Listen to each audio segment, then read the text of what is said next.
What happens when one of Hollywood's most respected legends sits across from television's most provocative host and absolutely everything goes wrong? You won't believe what unfolds when Robert De Niro steps into Bill Maher's domain and refuses to play by the rules. This isn't your typical celebrity interview.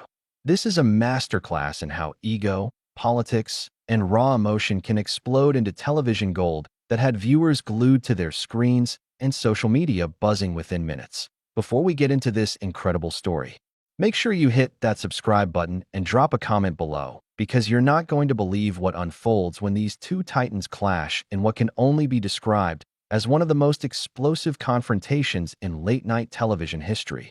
The tension was palpable from the moment Robert De Niro walked onto the set of Real Time with Bill Maher. The legendary actor, known for his measured public appearances and selective interviews, had agreed to appear on the show to discuss his latest film projects and perhaps touch on some current events. What nobody expected was that this seemingly routine celebrity interview would spiral into a confrontation that would have viewers picking sides and questioning everything they thought they knew about both men. Bill Maher, ever the provocateur, seemed particularly energized that evening. His opening monologue had already pushed several boundaries, touching on controversial political topics with his signature blend of smugness and supposed intellectualism. The audience was warmed up, expecting the usual Maher formula of edgy commentary, mixed with celebrity banter. But as De Niro settled into the guest chair, something in the air felt different. The interview began innocuously enough, with Maher making his typical jokes about Hollywood and asking De Niro about his upcoming projects. The actor, dressed in his characteristic understated style, answered with his usual gravitas, discussing his craft with the respect it deserved. But Maher, perhaps sensing an opportunity to create a viral moment, began steering the conversation toward more contentious territory. "You know, Bob," Maher said with that familiar smirk, "you've been pretty vocal about politics lately. Some people are saying actors should stick to acting. What do you think about that?" De Niro's expression shifted slightly, a barely perceptible tightening around his eyes that anyone familiar with his work would recognize as a warning sign. "I think people have a right to speak their minds, Bill. That's what democracy is about." Sure, Maher replied, leaning back in his chair with an air of superiority. "But don't you think there's something a little rich about millionaire actors lecturing regular Americans about their problems? I mean, when's the last time you worried about paying rent?" The audience shifted uncomfortably as De Niro's jaw clenched. This wasn't the playful banter they were used to seeing on the show. This felt different, more personal, more pointed. Maher seemed to be deliberately poking at something deeper. "I grew up in Little Italy," De Niro responded, his voice maintaining its characteristic calm, but with an edge creeping in. "I know what it's like to struggle. Just because I've been successful doesn't mean I've forgotten where I came from or that I can't care about other people." Maher chuckled dismissively, a sound that seemed to grate against De Niro's composure. "Come on, that was like 60 years ago. You've been living in penthouses and flying private jets for decades. Don't you think you might be a little out of touch?" The actor's hands gripped the armrests of his chair more tightly. "You want to talk about being out of touch? You sit here every week making jokes about serious issues, treating everything like it's entertainment. Real people are suffering out there. Hey, comedy is how we process difficult topics." Maher shot back, his tone becoming more defensive. "At least I'm honest about what I do. I don't pretend to be some moral authority because I can memorize lines and look tough on screen." The silence that followed was deafening. The studio audience, unsure whether this was scripted conflict or genuine animosity, sat frozen. De Niro stared at Maher with an intensity that had intimidated countless actors and directors over the years. But the talk show host seemed oblivious to the gravity of what he had just said. "You know what your problem is, Bill?" De Niro finally spoke, his voice low and controlled in a way that somehow made it more menacing than if he had shouted. "You think being cynical makes you smart. You think tearing people down makes you clever. But all it really makes you is small." Maher's face flushed slightly, his usual confidence wavering for just a moment before he attempted to regain control of the situation. "Look, Bob, I respect your work, I really do. But this whole righteous indignation thing you've got going on, it's getting a little old, don't you think?" The condescension in Maher's voice was unmistakable, and something in De Niro's expression shifted again. The measured control that had defined his public persona for decades began to crack, revealing something raw and angry underneath. Getting old, De Niro repeated, his voice rising slightly. You want to know what's getting old? Watching people like you turn everything into a punchline. There are real consequences to the things you joke about. Real people getting hurt. Mar seemed to realize he had pushed too far, but his ego wouldn't let him back down. Instead, he doubled down with the kind of arrogance that had made him both famous and reviled. Oh, spare me the lecture, Bob. You Hollywood liberals are all the same. You live in your bubble and think you understand the real world.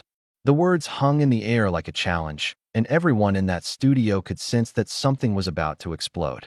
De Niro's eyes narrowed to slits, his entire body radiating the kind of controlled fury that had made him legendary in roles like Travis Bickle and Jake LaMotta. The audience held its collective breath, sensing they were about to witness something unprecedented. But what happened next would surpass even their wildest expectations, as this war of words was about to escalate into something far more explosive than anyone could have imagined. The silence stretched for what felt like an eternity before De Niro leaned forward in his chair, his voice dropping to a whisper that somehow carried more menace than any shout could have managed. You know what, Bill? I've been doing this for over 50 years. I've worked with the best directors, the greatest actors, and I've never not once encountered someone as fundamentally disrespectful as you are right now. Mar's attempt at a dismissive laugh came out as more of a nervous chuckle. Come on, Bob, don't be so dramatic. This is just a conversation between two guys who disagree. Just a conversation. De Niro's voice cracked like a whip. You invited me here to talk about my work, my life, and instead you're sitting there like some kind of judge, dismissing everything I've said, everything I believe in. You think this is entertainment. The camera operators were having a field day, zooming in on both men's faces as the tension ratcheted up to unbearable levels. Mar, perhaps sensing he was losing control of his own show, tried to steer things back to safer ground, but it was already too late. The damage was done, and De Niro was just getting started. You want to talk about being out of touch? De Niro continued, his hands now gesturing emphatically. You sit behind this desk every week, protected by your writers and your producers, taking cheap shots at people who can't fight back. That's not comedy, Bill. That's cowardice. The audience gasped audibly at this direct assault on Mar's character. This wasn't the playful sparring they were accustomed to seeing on late-night television. This was personal, visceral, and completely unscripted.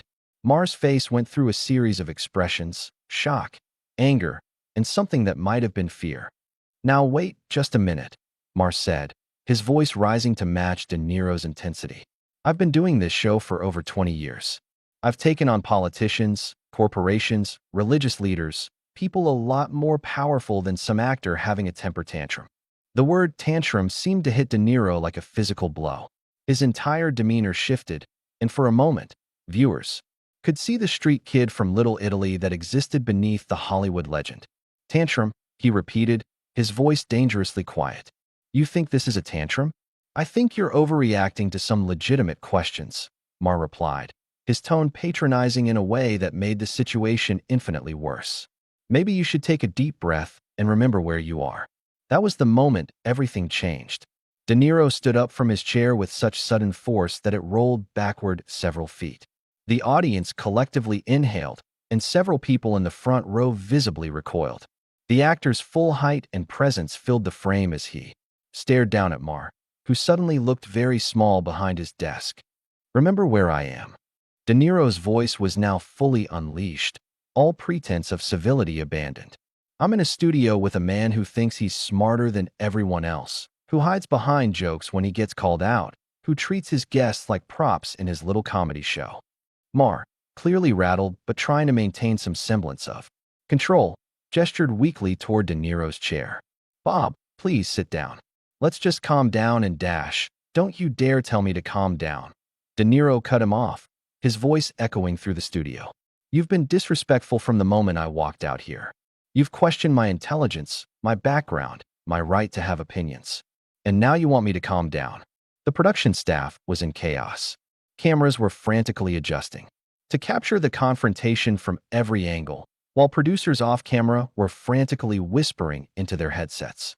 This was either going to be the most talked about moment in the show's history or a complete disaster that would need to be heavily edited before broadcast. Maher, perhaps realizing the gravity of the situation, attempted one last time to regain control.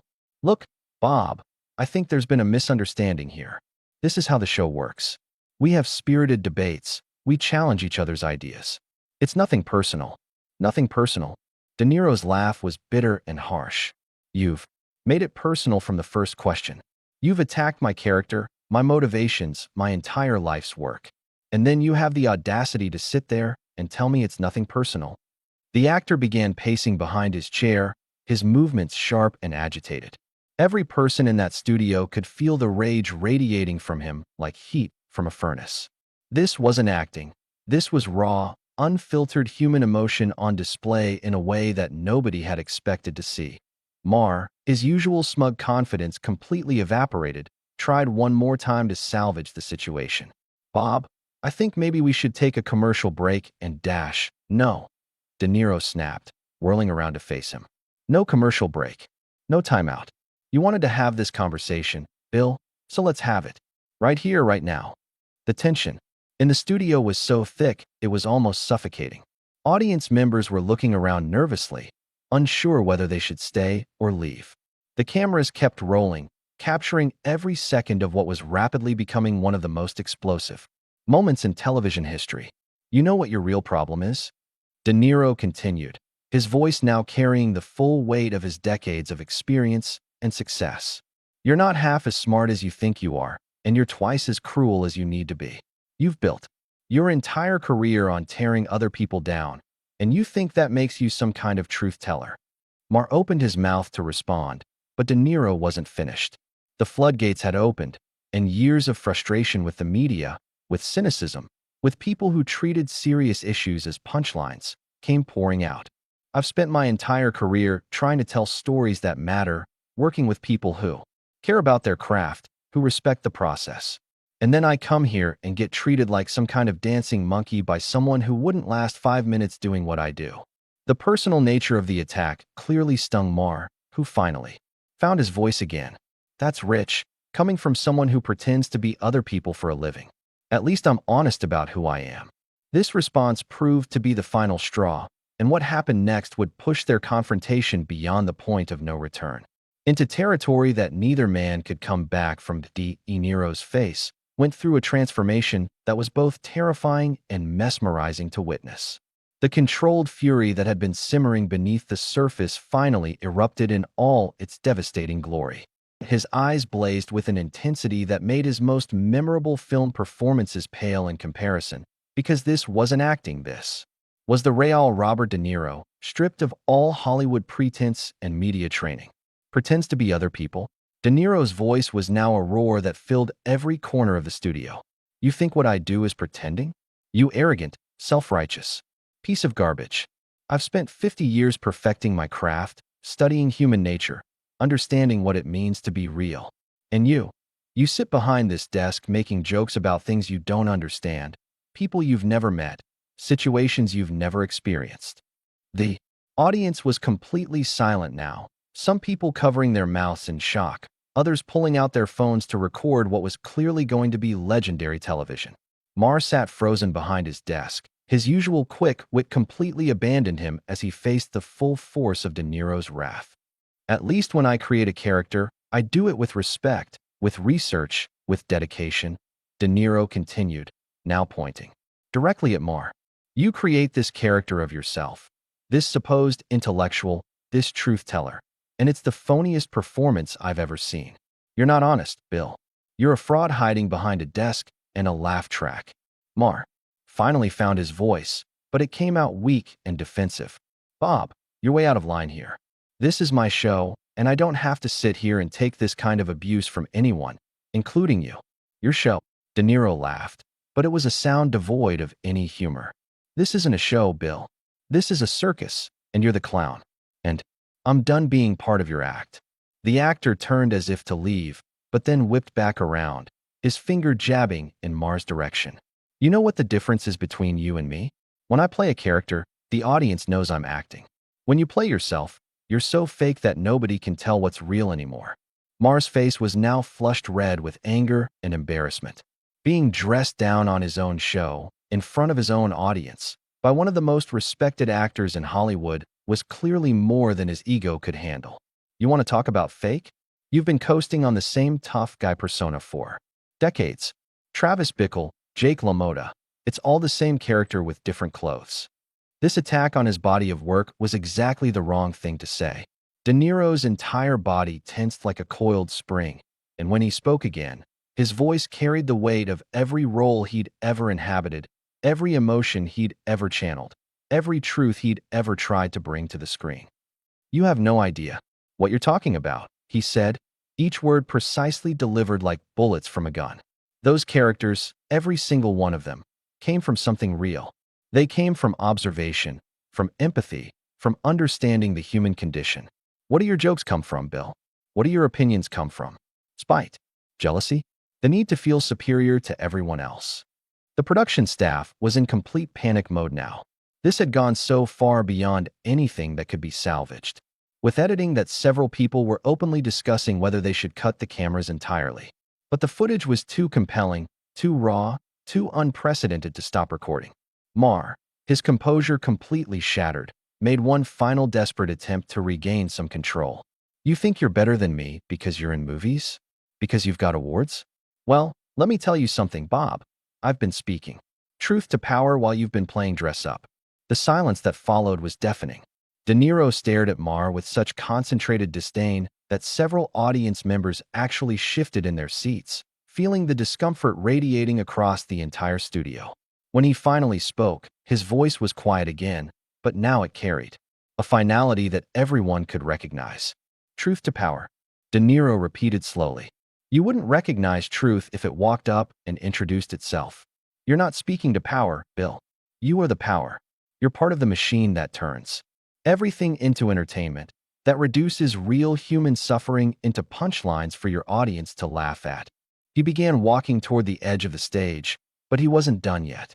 Turning back one more time, he delivered what would become the most quoted lines from the entire confrontation. "I came here tonight thinking I was going to have a conversation with a professional. Instead, I find myself wasting time with a bitter little man who's convinced himself that cynicism is wisdom and cruelty is comedy." His voice rose again, building to a crescendo that would be replayed countless times across social media. "You want to know what's real, Bill? This is real. This anger, this disgust, this complete lack of respect I have for what you do and who you are, that's the realest thing that's happened on this show in years." Maher, now desperate and grasping for any way to salvage his dignity, stood up from behind his desk. "You can't talk to me like this. This is my show, my studio, and I won't be disrespected by some has-been actor who can't handle a little criticism." The words "has-been" seemed to echo through the studio like a gunshot. De Niro stopped dead in his tracks, slowly turned around, and for a moment, everyone in that room thought they were about to witness something that would end up on the evening news for all the wrong reasons. But instead of physical violence, De Niro delivered something far more devastating. His voice, when it came, was controlled again, but filled with such withering contempt that it was arguably more destructive than any punch could have been. "Has been," he repeated, almost wonderingly. "I'm 79 years old, and I'm still working, still creating, still pushing myself to find new truths in my work. What are you going to be doing when you're my age, Bill? Still sitting behind this desk, making the same tired jokes about the same tired topics to an audience that's getting smaller every year?" He paused, letting that sink in before delivering the final blow. "You call me a has-been, but at least I was something to begin with. Your endeavor was trying to tear down people who actually accomplished something with their lives." Maher's face went white, then red, then white again. The humiliation was total and complete, broadcast live to millions of viewers and being recorded by dozens of phones in the audience. In a last desperate attempt to have the final word, he shouted across the studio, "Get out. Just get the hell out of here. Security." De Niro smiled for the first time all evening, but it wasn't a pleasant expression. "Don't worry, Bill. I wouldn't stay in this place another second if you paid me." He looked directly into the camera, addressing the audience at home. "Folks, you deserve better than this. You deserve hosts who respect their guests, who engage with ideas instead of attacking people, who understand that real conversation requires real respect. As he walked toward the exit, Mark couldn't help himself from getting in one last shot. Yeah, well, go fuck yourself, Bob. De Niro stopped, turned around one final time, and delivered the line that would become legendary. Go fuck yourself? No, Bill. Go fuck yourself. And when you're done with that, take a long look in the mirror and ask yourself what happened to whatever decency you might have had once upon a time. With that, Robert De Niro walked off the set of Real Time with Bill Maher, leaving behind a stunned audience, a humiliated host, and a moment in television history that would be talked about for years to come. The cameras kept rolling as Maher sat behind his desk, visibly shaken, unable to find words to fill the dead air that followed. De Niro's exit. The confrontation was over, but its impact was just beginning. Social media exploded within minutes, with clips of the argument spreading faster than wildfire. The raw authenticity of De Niro's anger, combined with his articulate dismantling of Maher's persona, resonated with viewers who had grown tired of the host's increasingly cynical approach to political and social commentary. As the studio lights dimmed and the audience filed out in stunned silence, one thing was abundantly clear. This wasn't just a celebrity interview gone wrong. This was a masterclass in how real emotion and genuine conviction could cut through years of media polish and manufactured controversy to reveal something absolutely authentic. Robert De Niro had reminded everyone what it looked like when someone refused to play the game, refused to be diminished, and refused to let disrespect slide in the name of entertainment. The legendary actor had walked into that studio as a guest and walked out as something else entirely.